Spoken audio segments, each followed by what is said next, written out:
online. I mean, webinar.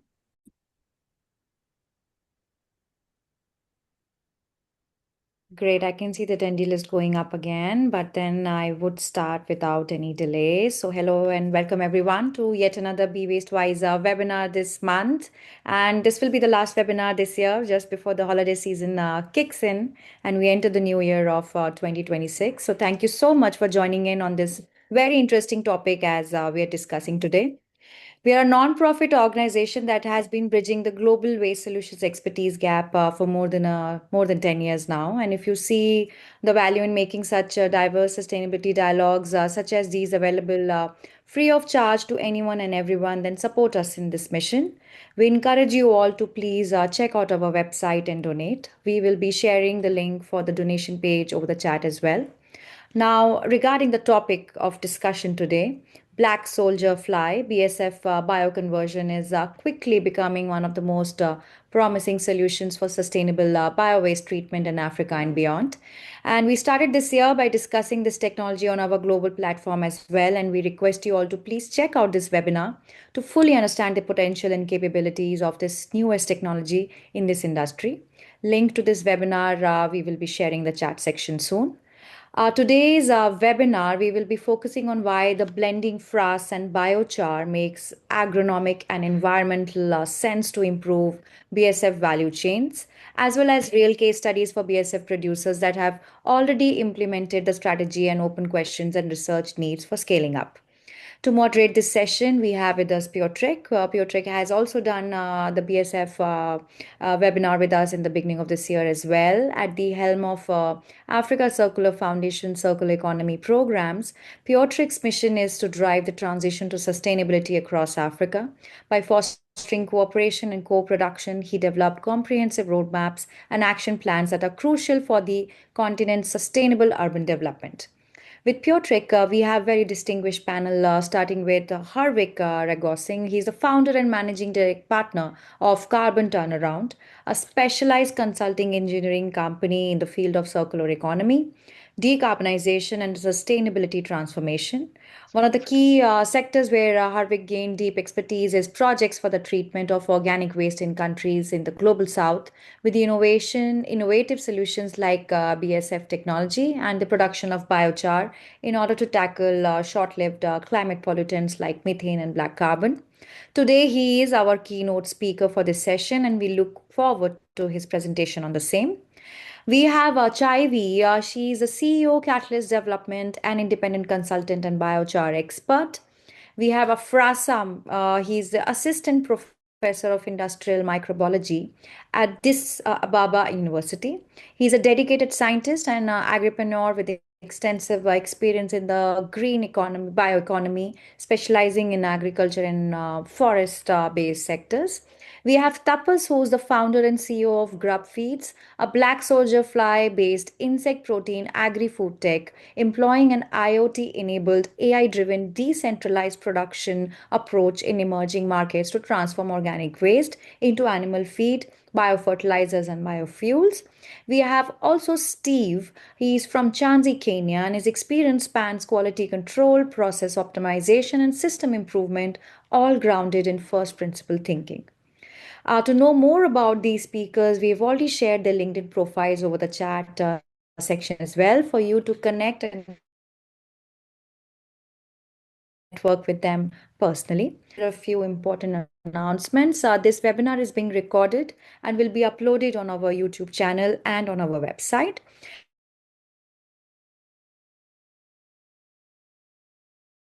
You all to please use your Q&A function here for all your query panel and use your chat functions that you want to put across. You want to share some reports, some work that you've been doing on ground related to this technology.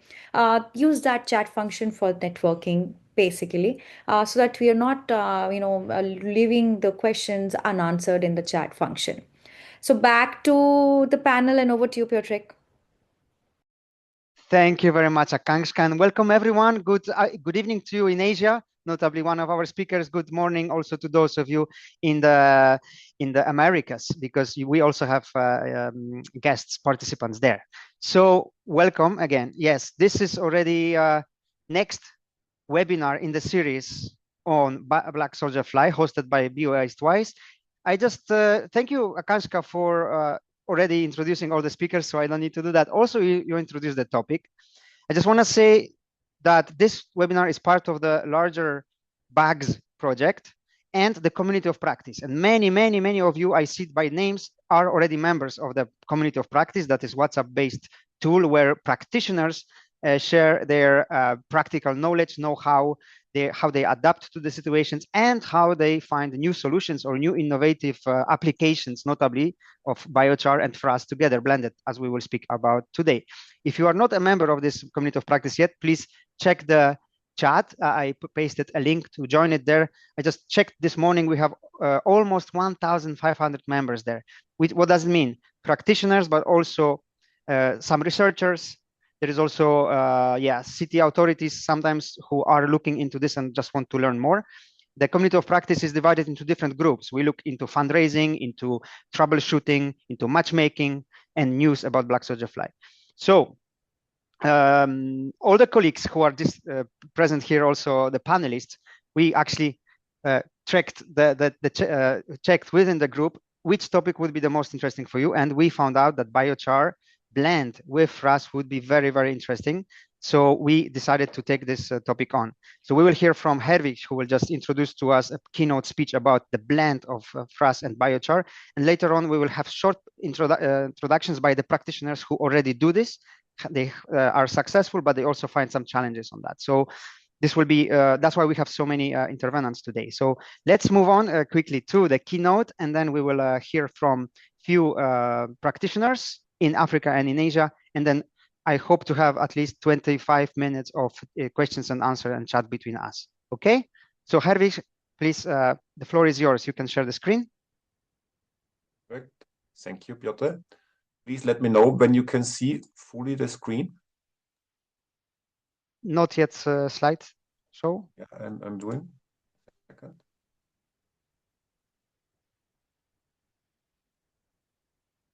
Is it fine now? It's the other screen. So you know how to change that? Yeah, I know. Okay, great. Okay, is it now fine? Yes, correct. Okay, good. Thanks a lot for inviting me to this presentation. I will give you a little bit an overview about the topic biochar and frass combination. Here's a little bit the content of my presentation. I said I will give you this overview, and I will just dig a little bit deeper into agricultural applications for BSF and biochar combinations. There are other synergies between these technologies which I will not cover. And then I will give finally you a good idea why we need this type of solutions.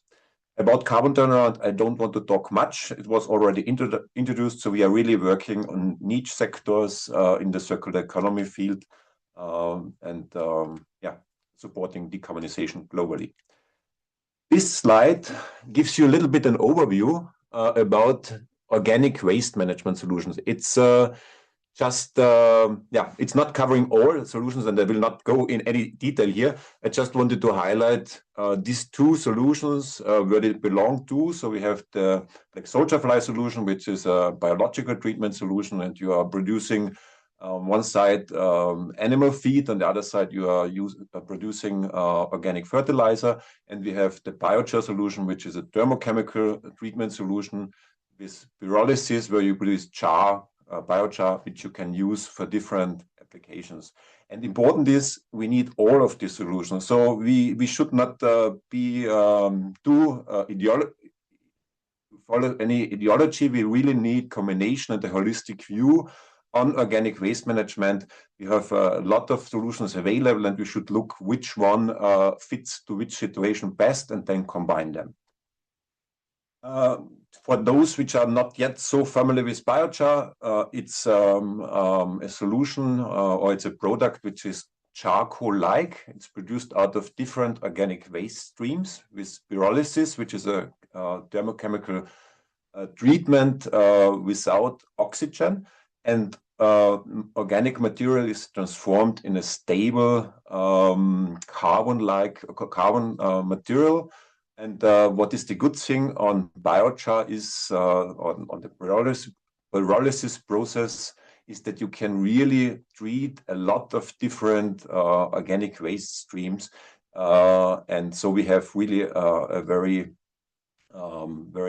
interesting solution to contribute to organic waste management. And there are three main products: biochar and syngas and pyrolysis oil. I will not talk about syngas and pyrolysis oil because the focus is today on biochar.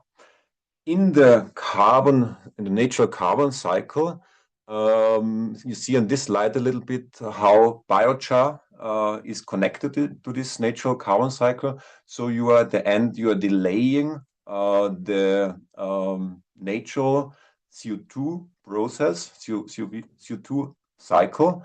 So CO2, which is captured by a plant, is transformed in a very stable, inert carbon, organic carbon, and it can last during centuries or even thousands of years in soil with a lot of benefits for the soil health, and plant health, and therefore it's a very sustainable solution. The BSF solution, for those which are not yet so familiar, is an overview slide. You have to the left the input, then you have a bioconversion process which converts your organic waste into this, also in three main products, which is the protein meal, the insect oil, which both are used mainly for as animal feed, and you have the frass, which is the let's say the leftover after the process, which I will discuss here on the next slide a little bit more deeper. It's are the leftovers, as said, and it also contains the larvae, the dead larvae, the exoskeleton of the larvae. A lot of chitin is in there, a lot of nutritions, and unprocessed organic material. And in the last years, a lot of positive effects have been discovered, which can be found in this frass. So it's much more than just a normal compost or a substitute to compost. It has really additional benefits for soil health. It has the so-called chitin effect, which allows that plants develop like a type of natural defense against pests. And you have very positive effect on plant growth because it's very nutrition rich. The next slide gives you this overview about where I see, or where in practice we can find these synergies between these two solutions. We have, when we take all the organic waste available, we can group them in two big groups. On one hand, we have the lignocellulosic organic waste streams like wood, straw, rice husk, etc. And on the other hand, we have more organic waste which comes from the food sector, agricultural sector, manures, etc. And the lignocellulosic material is much more suitable for biochar production, whereas the food waste organic waste streams is much more suitable for BSF solution. So we have here, with these two solutions, we have really opportunities to treat a large fraction of organic waste, which is typically generated by humans. And this is really important because we need to treat as much as organic waste as we can in order to reduce methane emission in landfills. And the synergies, for example, which I mentioned, we can, for example, combine the frass with the biochar in order to produce an NPK, organic fertilizer, or we also can use biochar with a small fraction as an BSF feed for BSF larvae with certain benefits. These two opportunities I will discuss in the next slide a little bit more. The other two opportunities, for example, from a technology point of view, where we take advantage of energy flows in a combination of these two systems, I will not talk, and I also will not talk about the use of frass to produce biochar. The combination of biochar with BSF frass to have this complete NPK organic fertilizer is probably the most interesting opportunity we have. Biochar, as you know, acts like a battery in the soil. It has a very, very large surface. It can store nutrients. It is also offering a surface for all the microbiome which lives in soils, and therefore it's ideal to combine BSF and biochar. For example, by composting together, where the biochar is controlling the humidity in the water content in the compost pile. It also increases the microbial activities in the compost pile, and therefore it is accelerating the composting process. It's also reducing the typical greenhouse gas emissions which we have during the composting process. Composting is not completely greenhouse gas neutral, so we have here also emissions. And biochar can, for example, capture ammonia and nitrous oxide, and we reduce the nitrogen losses during the composting process, and therefore we have a higher quality compost after this process.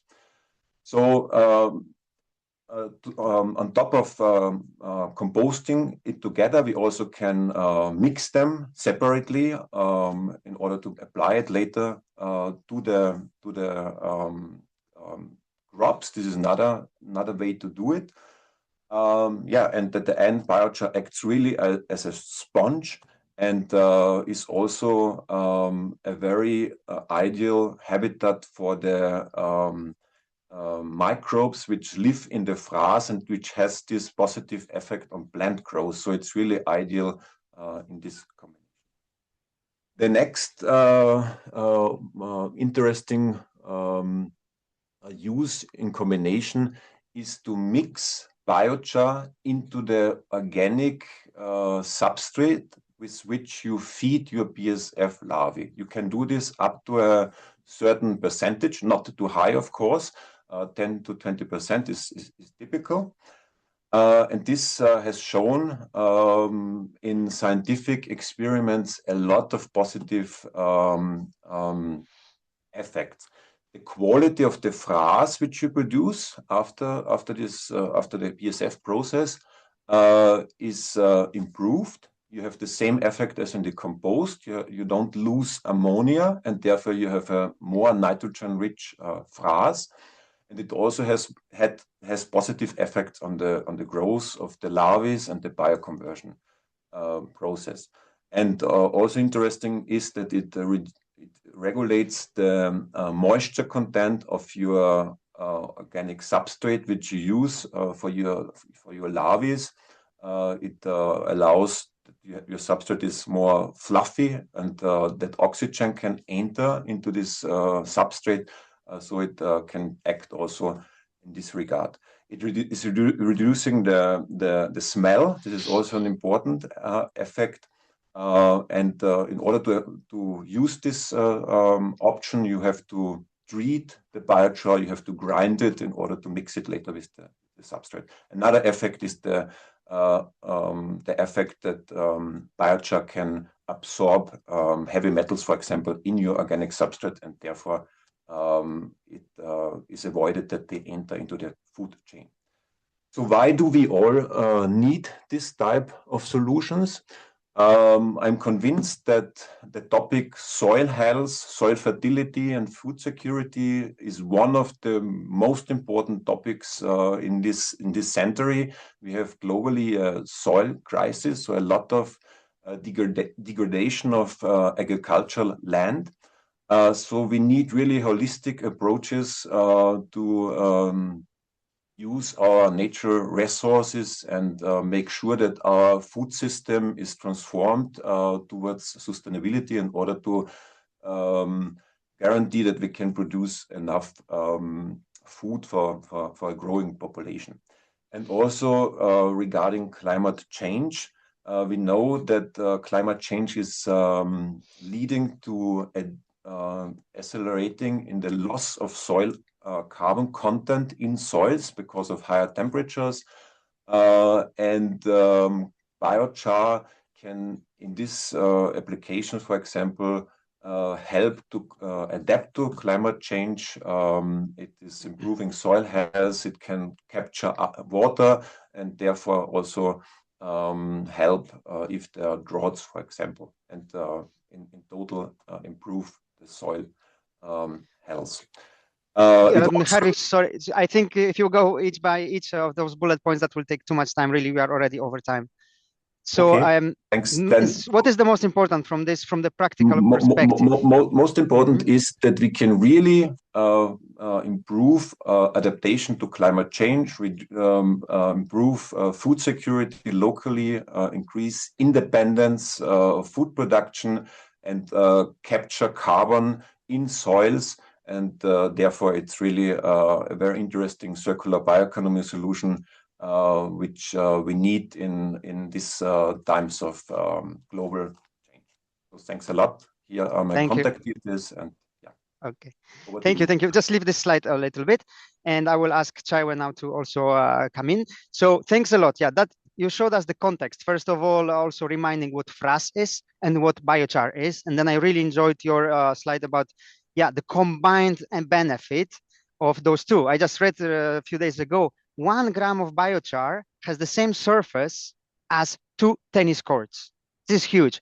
And if we know that frass is so full and rich of microorganisms, they need also the space to all to benefit, to give all what they can to the soil. So I think this is precisely what I wanted to hear, but also what I heard, and it's new, that biochar can be blended into the substrate of larvae. I don't know if any one of the practitioners already do that, but let's turn to listen to practitioners. We start with Chaiwe from Zambia, and we'll also hear from other colleagues later on. Chaiwe, are you able to share your screen? And are you? I don't see you here. If colleagues are listening online, if you want to ask questions, please in the chat you can ask, and in the question and answer section. So Chaiwe, over to you. Yeah, slideshow. Perfect. Thank you. I hope you can see my slide. Yes, perfect. And hear me clearly. Yes. So thanks. The introductions have already been done, but just very quickly, my name is Chaiwe Mshaoko Sanase. I'm based here in Lusaka, Zambia, and I'm the CEO and founder of CADEV, Catalyst Development, which is a social enterprise that is born out of Zambia and was developed to unlock local innovations and build local capacities in key sectors such as water and sanitation, climate change, adaptation and mitigation, agribusiness and public health. CADEV was set up with one vision in mind, and that was to unlock innovations, knowing fully well that these are the 4 critical sectors on the African continent that foster development, or that once realized from an innovation point of view would unlock development. Our business model is twofold. So we work as a consulting organization, providing business development service, project management and implementation support to clients and stakeholders. And we also double as a social enterprise, looking at business and product development. And this is where black soldier fly as well as the biochar work really comes in. When we embarked on this journey with black soldier fly and biochar, it was mainly looking at the context and how the context can be supported with innovations that allow for these solutions to sit in the hands of the locals and for the locals to be able to work with them. And I think the main things in these two interesting fields is we did not initially start with producing black soldier fly and biochar as a unit. There were independent solutions that we saw. What we saw in the agricultural sector was extensive use of fertilizer that needed to be offset by something more sustainable. And so, and we also saw in our context in Zambia a very unhealthy amount of misuse of agricultural end products such as agricultural waste. So we started initially with biochar, the production of biochar from this agricultural waste. And that was very useful in supporting farmers to embark on a more sustainable way of using the agricultural waste plowed back into their soils through biochar. So a lot of the farmers that we would work with in this innovative approach would use biochar, and that would improve their yield significantly. And what we had been using this biochar for... Are you moving the slides? Not quite, but I can. I can. Maybe I should just land on this one so you can all appreciate the slides.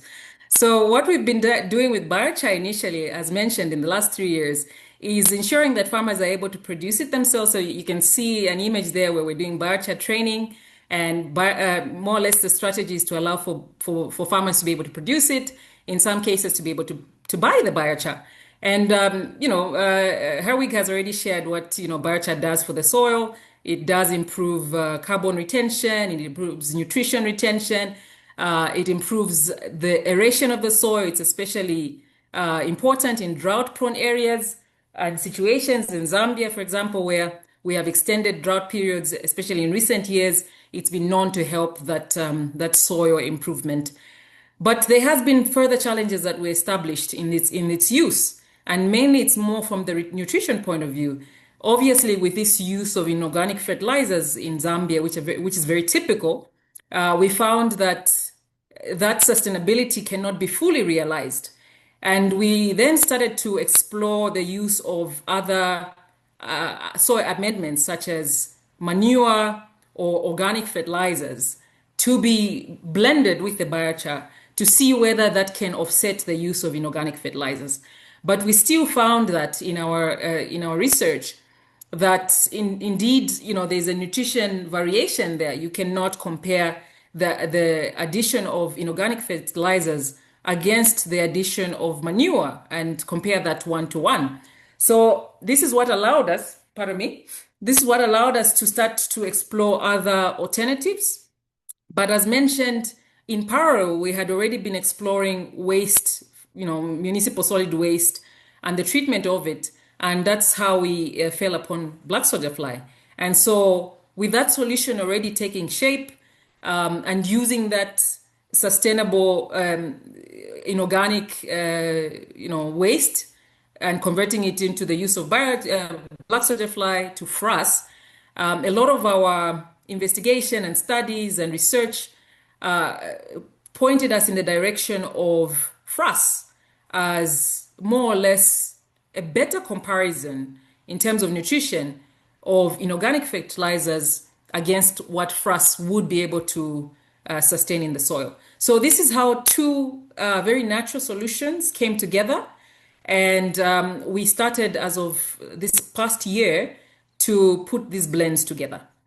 So what we're seeing there in this image is basically just what we do in terms of capacitating communities, working with local experts. You can see an image there with Stefan, so both local and international experts sharing knowledge and ensuring that these kind of interventions come together. So what do we have? In terms of the blends, we've been able to, create two product blends. We've been able to work with biochar in itself, but in addition, biochar with frass, and then obviously the black soldier fly on its own as a product. But I must mention that during the production itself, and that's what you're seeing on the right side there, is our small production units that are usually tailor-made for community settings so that the farmers can do this themselves. We found that when farmers are using organic substrate, such as kitchen waste, or substrate that is heavily mixed with plant waste or fruits, that this substrate would be very high in moisture. So the first pilots that we started with were to add the biochar to this substrate to reduce the moisture content. And that worked miracles for us. It was instant that you could see that, that was the best way to reduce the moisture content. However, in smaller units, there were other challenges that we experienced, such as in the end, not being able to see the pre-pupa convert into pre-pupa, because obviously at that stage they turn black. So depending on the harvest approach that you're using for pre-pupa, in the setting that we had there, it was something that we would do manually harvest the pre-pupa. But in this case, we found that the larva would turn black far ahead of time. So that was a bit of a challenge that we experienced. But obviously, there's many ways that we can mitigate that through using different harvest approaches for pre-pupa. So that was not such a major problem. What we've also been able to do is mix the biochar post production. So once the biochar is produced, separately, we mix it at the end. So that purely is not for the production system itself in the optimization of the substrate, but we felt, adding the biochar at the end would be a way of, and that's what you're seeing there. These two dishes that we have in the corner there is more or less this blend that we work with. And so what we discovered there is that, at the end of the day, our plants are doing quite well. But I think it's not a one-to-one. There's a lot of factors to consider that would be responsible for improved yields. It could be the moisture retention rate of the biochar, the nutrition retention rate of the biochar. So there are several aspects that need to be considered to ensure that indeed this is a blend that is responsible for improvements of yields, or other blends are also possible, really. So I think at this stage, our research and our experiences have been purely from an action research point of view, but we're also looking forward to some scientific inputs into these conversations. And we are actively working with researchers who are keen to come in and try the different blends that we're working with and see whether this is something that indeed is a one-to-one with respect to other blends of biochar and inorganic fertilizer. But so far, the results have been quite promising. Thank you. So I won't dwell too much. I think this slide I'm going to present when we get to the Q&A. Exactly. That was enough of details so far. Let's hear from other practitioners. But really great. I think science has indeed some area to catch up with, but it's already doing. And we will hear also from one academician with us here. And I know there are also in the chat some other academics, soil experts. So, but let's hear from other practitioners, notably from Steve from Kenya, from Chanzi, who I know they did already tests of their blended frass with biochar. Myself, I visited their site in Nairobi. So Kanshka, if you can share the screen of Steve, and Steve, if you can unmute and share your experience briefly, please. Let's focus on general, let's say, remarks, and then we will go into details with the practitioners and their questions, with the participants and their questions. Steve, can you hear me? Yes, thank you so much. Go ahead. Good afternoon. My name is Steve. I'm joining from Nairobi, Kenya. It's a good afternoon here. And I'm joining from Chanzi site, Nairobi Chanzi site. Probably we move to the next slide, please. Yeah, so one of the main key areas that has been so much interesting to us as Chanzi is the biochar's effectiveness in controlling the black soldier fly substrate smell. We basically mix the biochar and the multiple tons of food waste that we process in each and every facility, as has been mentioned initially. So this has been due to its highly efficient, absorbent, unique physical properties of biochar. like the porous structure, the highly porous structure, and you mentioned about also the large specific active surface areas. So in that, you realize that you are able to take advantage of the numerous tiny pores, and also the active sites are able to capture the odorous, the malodorous gases like ammonia, and also the volatile organic compounds.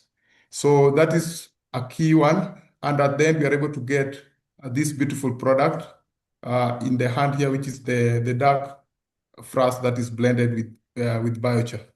To the next slide, please.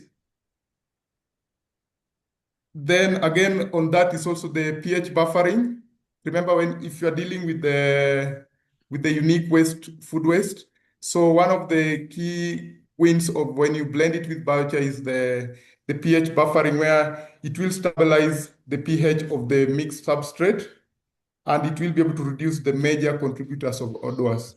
So we know at some point BSF lab will be able to regulate that, but then biochar is able to do it prior, so that even when it goes there, that regulation and buffering is there.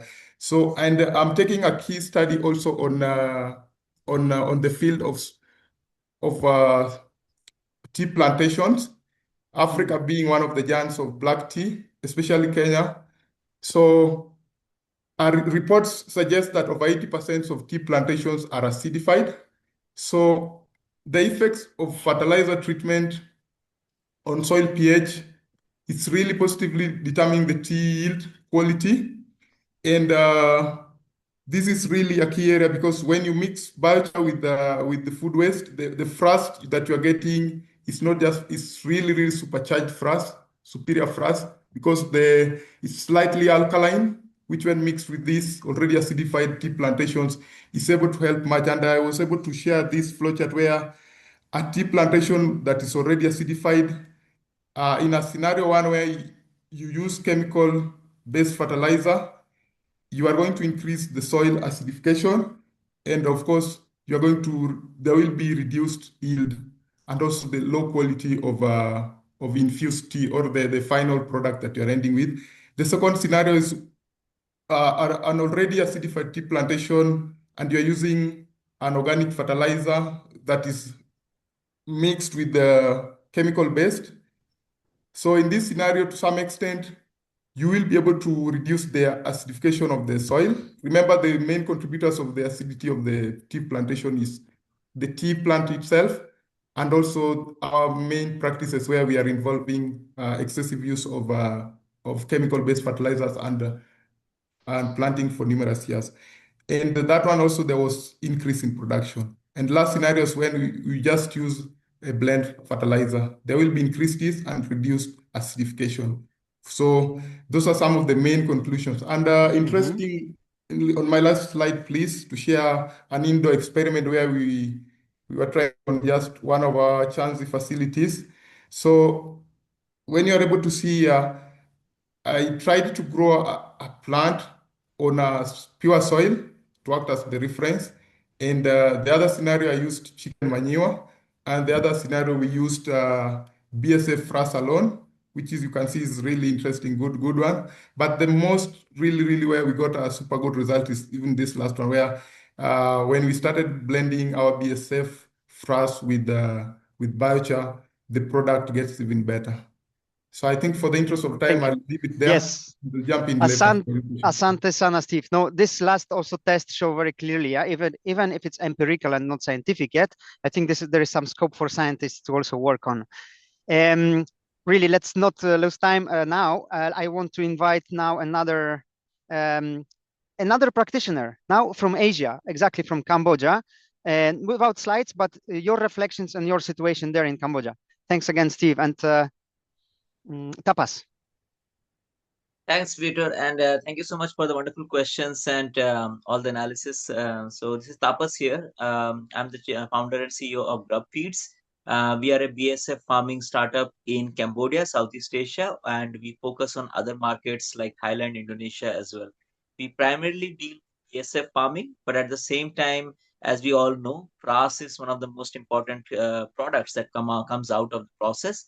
And one of the things that I wanted to touch upon is we have heard a lot of positive aspects of how mixing frass with food waste or feedstock, or at the end mixing frass with biochar yields completely different results, whether it's BSF rearing or whether it's biofertilizers separately. In our case, we have actually conducted some experiments with a partner who is a biochar producer last year, and we actually got really good results from mixing the frass that we produced at our farm with the biochar that our partner was producing at their end.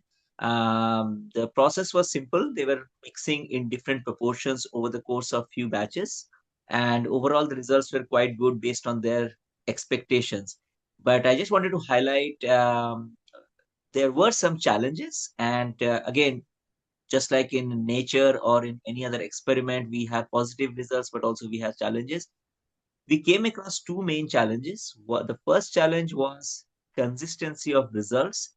By that, I mean, since in our case, when we rear BSF, we use different substrates.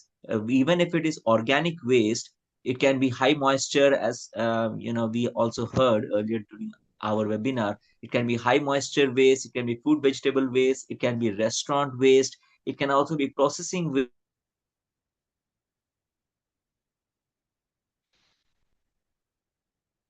Tapas, we lost you. NPK which you get in the frass is a bit, and the amount of NPK which you get in the frass in the end can be slightly different, which impact the fertilizer that you get in the end. So, but yes, at the end of the day, if you are able to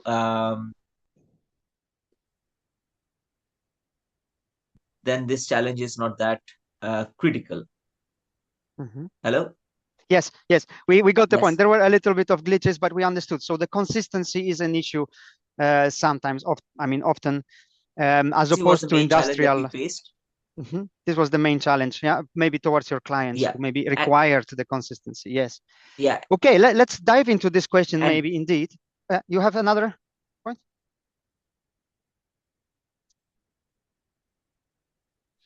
Okay, Tapas, there is an issue with the camera, or I mean with the bandwidth. If you want to add your last point, maybe we switch off the camera and we try. Yeah, apologies for that. So the last point that I was trying to highlight is, in addition to consistency, another challenge that we also faced was the scale. Again, since we all know that creating these experiments at lab level is one thing, but having a consistent supply of that kind of feedstock to produce the biofertilizer at that level of scale requires a different kind of setup. So again, this is something that is not unsolvable in emerging market.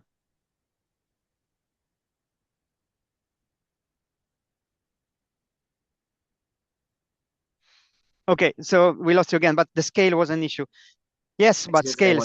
We don't.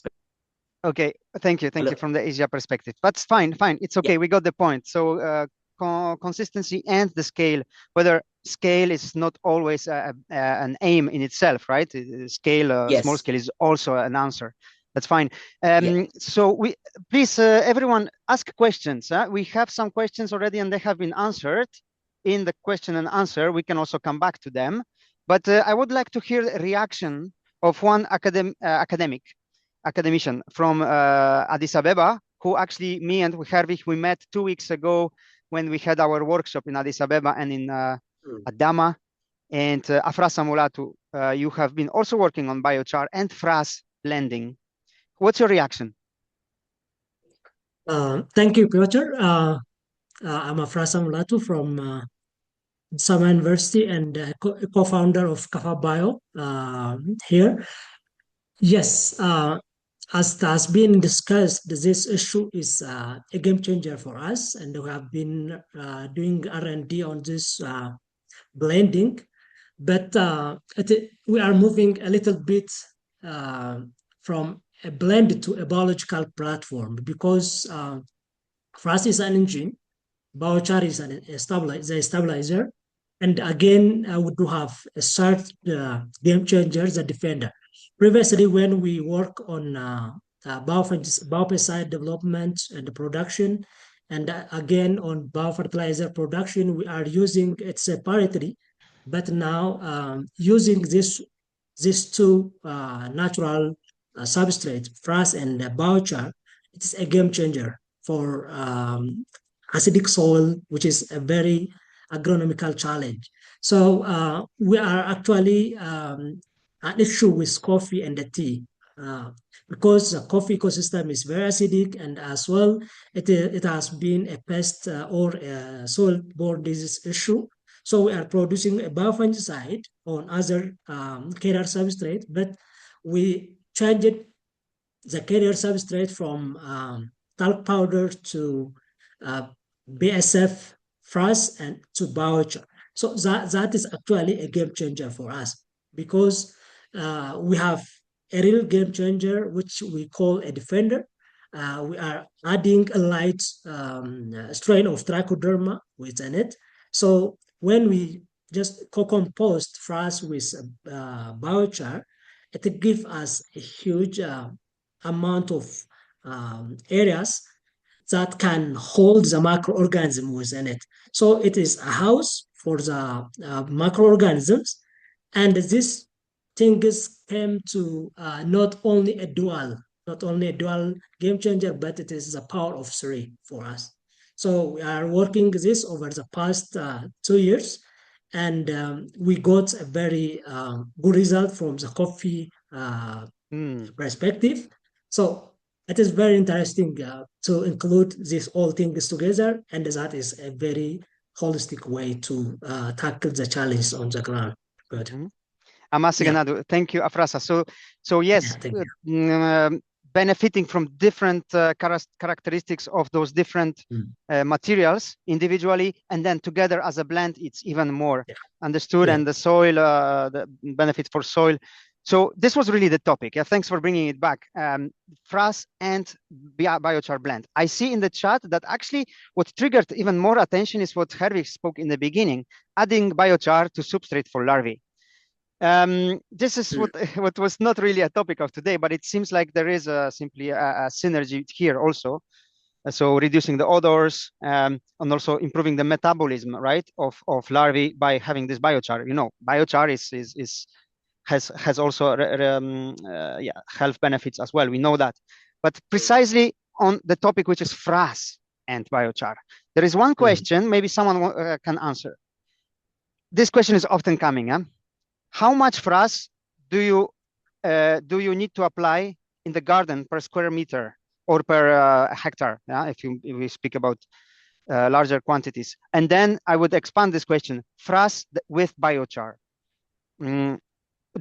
How much, guys? How much do you apply? What are your numbers? Or do we have any challenges here of applying too much? This is more for agronomists, I reckon, but maybe you have some ideas here. Yeah, I think I've got an immediate answer. That's usually it's not a one-to-one answer per se.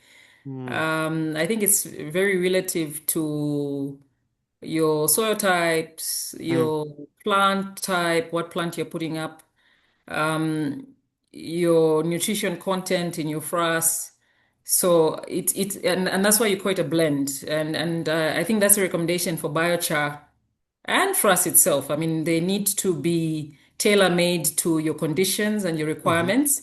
So I usually don't answer that question. You don't give numbers because that's can be tricky indeed. Yes, exactly. Every soil is different, every conditions, and what plants actually do you plant. But do you have indication where farmers can look into to get those numbers? Or they should just do it and try and make errors? I don't know. Yes, I think maybe something that could be of help. One thing that has helped us, and I don't have that scientific knowledge, to be honest, I outsource. So one of the things that has helped us is really working with researchers and the institutions that are available to us. So we work with soil scientists who come in and do soil assessments. I think it's always critical to do that. And if you have a product and you have a local research institution that does assessments on the nutritional content of your frass and the type of quality of your biochar, I think that's a good starting point.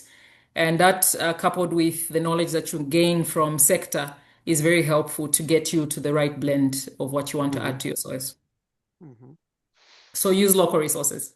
Local resources, local researchers, local agencies, agricultural agencies that may have the maps of what is should be applied, but they might not know about biochar and frass blend because it's quite new also. Yeah. So, but yeah, guys, anyone else would like to respond this or give a hint? Yep. I just can confirm what Chaiwe said. So depending on the type of soil and the plantation, if you use it, for example, for perennial plants, then you can have a higher concentration. And if you are seeding something, it's more sensible, and then you have to reduce the quantity. So there are so many factors, and local research is always. Yeah, thanks for confirming that. There is also another question on that is related to regulations. You know, are there already regulations and standards on BSF frass use, and even more on blended with biochar? And from also our experience in the bags, there is very little regulation about BSF, totally. So not even more detailed on frass and even less on biochar. But maybe other colleagues, you have some examples from some countries on regulation. Are there any countries regulating it? Maybe, or any agencies, institute like ICIPE is having some recommendations. Just trying to think, but it's true. There is no answer because there is very little knowledge about that. We are very innovative with this idea, and we see that practitioners are already doing this, even because of the empirical experience you have, like shown by Chaiwe and Steve. Maybe I can just add to this, Peter. Is as I mentioned in the chat as well. In Asia, we have not come across any specific regulations/restrictions to using frass. But yes, if let's say you have a land which is allocated for organic farming, then of course the source of the frass should be directly or indirectly organic in nature. So in that case, there are some regulations. So the feedstock has to be used, which is organic. But other than that, when you are talking about simple frass, or for that matter, frass plus biochar, we haven't yet come across any specific regulations from an Asia perspective, at least. Just clarification, when you mean the input must be organic, you mean organic waste and not some types of plastics that are just pyrolyzed because that's toxic, or something else? Yes, so it cannot be any mixed waste. It has to be purely bio waste and also clean waste. So any kind of inorganic matter cannot be there. But again, from a regulations perspective, as you rightly pointed out, Peter, in some cases, or most cases, regulation itself is not there. So it is, in a way, it is from a perspective of emerging markets, it's good that experiments are being done. But yes, if a particular land is very specifically allocated for organic, then it might be a challenge to apply that kind of frass. Yeah, thank you. Maybe that would also raise a question. I think this is a critical one, especially that I also work in the water and sanitation sector, and in Zambia, this is becoming a very interesting topic, converting, human waste to frass. And I wonder if in other contexts that constitutes clean waste, because that's definitely a treatment option that is being considered here. And we have also tried, producing biochar from human waste. So maybe some experiences out there in terms of the quality output. So just to add, it's a very good point, Chaiwe. So like in our case, as everybody might know, that human waste or kitchen waste that comes from restaurants is considered post-consumer waste. So in our case in Cambodia, we do not use post-consumer waste, but the reason for that is post-consumer waste fed larvae are not accepted by our clients in Japan or Australia, for example, because in that case it is regulated.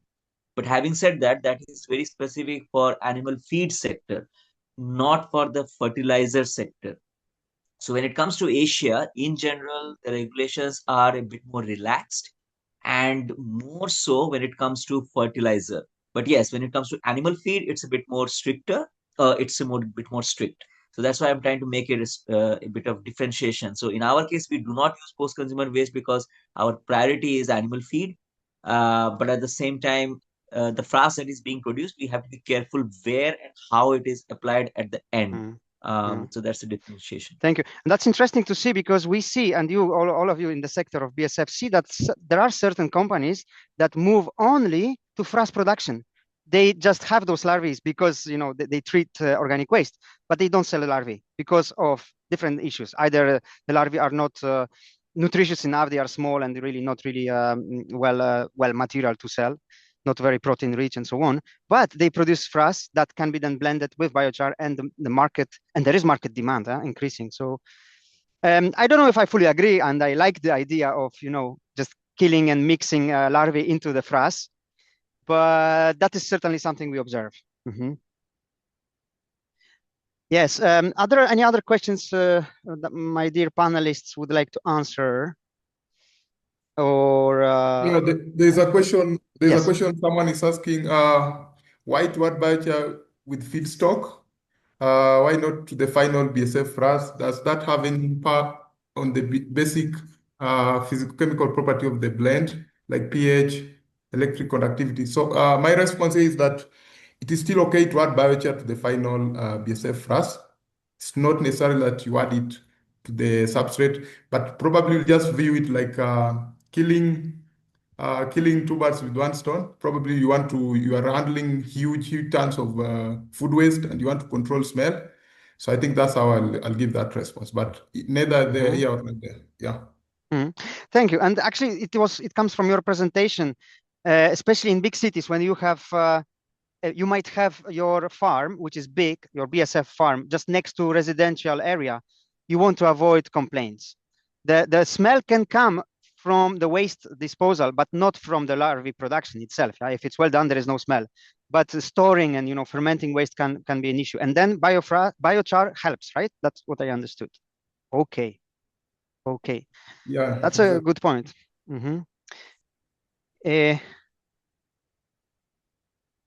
Okay, one question, it often comes back also.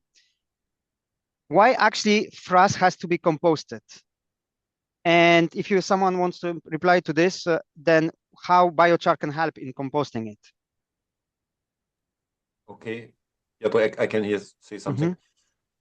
So biochar, frass, when it's ready, when you separate the larvae from the frass, still is not a mature organic fertilizer. It's still bioactive, and you have to consider it's quite concentrated compared to a normal compost. It's much more concentrated regarding nutrients.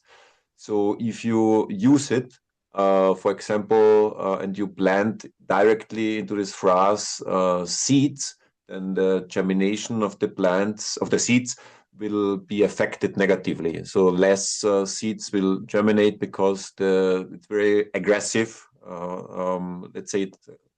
Let's use the word aggressive, and it will burn your roots of the seedlings, and therefore the germination rate would be quite low. That's why composting the frass is recommended. If you apply the frass to perennial crops, for example, bananas or whatever, plants which are already well established, where the roots are already deep into the soil, then you can apply it eventually directly, and it will not burn the roots. So this you have to differentiate. Okay, thanks. There were also many. Actually, we came with this idea of this topic for the webinar because we've seen locally very interesting new applications emerge, especially low tech. You know, just you know, whatever is already there. Biochar is there. People try to mix it, and I love it in BSF sphere, BSF sector, that people are really very innovative. Like we've also seen in Côte d'Ivoire, that frass is being liquefied with the residues of sugar cane, sugar production, basically. So, and then even oxygenated, so aerated, that boosts so much the bacterial activity. So you've seen these are low-tech solutions, and biochar is just another one.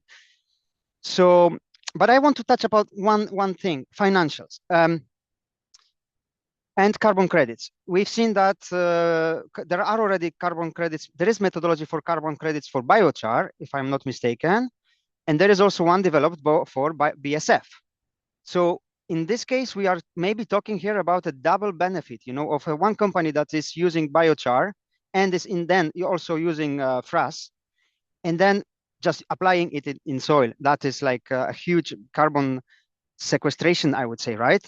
Are there some opinions about this, or maybe some ideas where it is already done, the carbon credits for this? I think Steve. Okay, Herwig. Okay, no. Just maybe I say 2 words. Steve can talk about the Jansi because they have experience with carbon credits, but for the combination, I'm not aware that there's any methodology on the market or available for the combination of these 2 technologies to generate carbon credits. And you also have to think on the scale. For carbon credits, you really need a certain scale so that it makes sense. For small scale application, it's not suitable. Okay, thanks. Steve, do you want to share that experience of Chansi? Thanks. Yeah. So this is a carbon enriched product, as we discussed. So, and it does not only improve the soil fertility, but it also enhances the carbon sequestration. And basically, you're looking at into 2 aspects. Number 1 is the efficiency of the carbon retention during biochar production. That's really important. Then number 2 is the carbon stability when you've added it in the soil. So it's able to lock the carbon in the soil, and you can claim the credits if you are able to. It's a highly integral process, registration, and you have to, of course, your process has to be really looked into for the integrity issues, but it's really locked carbon. So that's really a good one already we are seeing here. So it's true. Yeah. Great, thanks. I think we are already over time. So unless Frasa, maybe you would like to react to some elements also. You haven't spoken much. Sorry. Oh, yeah, I don't. Yeah, thank you, Peter. Let me add a few points on why we blend both biochar and frass together. When we use raw frass, it is actually unstable, so it loses nutrients, and it emits nitrogen, which is a very good in the section of NPK. And again, when we use raw biochar, by itself, it is inert, and it is again nutrient poor, so it needs an activation. So when we are blending both, we are supercharging the biochar so that it will be very effective when we can use on the ground for different crops, actually. So in our case, we are using for coffee, as I said. So it will activate and again increases the soil pH. So that's a good point to look. And when we are using the raw frass as well, as it is for seedlings, it will burn the plant. So we have to compost it, and again we have to look at to the age at which we can compost. If it is fresh, that will again very helpful, and again it can easily supercharge the biochar. Yeah, thank you. Supercharging is my word of today's webinar. Supercharging frass and supercharging biochar each other. And then we are also supercharged by this new innovation. So I thank you for everyone here for now and all the participants. I'm so happy to see many of you from the community of practice, and I see the names of people I know. We visited your farms, your BSF also in different places in Africa. So, and thank you again, Afrasa, Chaiwa, Herwig, Steve, and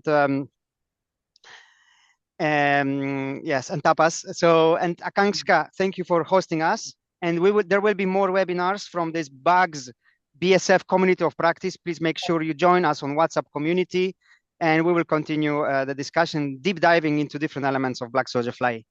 Thank you so much. Thank you, Piotr, and mention all our panelists for taking time out and sharing such insights. I would say this was very informative, and I can definitely see the chat function was flooded with so many comments. So thank you so much to all the panelists and to our participants. Some unanswered questions will be passed on to the panelists, and they'll be sharing the responses soon. As I mentioned, this webinar is being recorded and will be uploaded on our YouTube channel. We request you to please stay updated and about the future events. Definitely, we will be having many more such informative, webinars on our platform in 2026 on this particular technology. We've shared the link for the donation page as well as on our networking sites and the LinkedIn profiles of all our panelists. So good day to all, and wishing you all a very pleasant, happy holiday season and prosperous new year 2026. Thank you so much, and good day to all. Thank you, Thank you, everybody. everyone.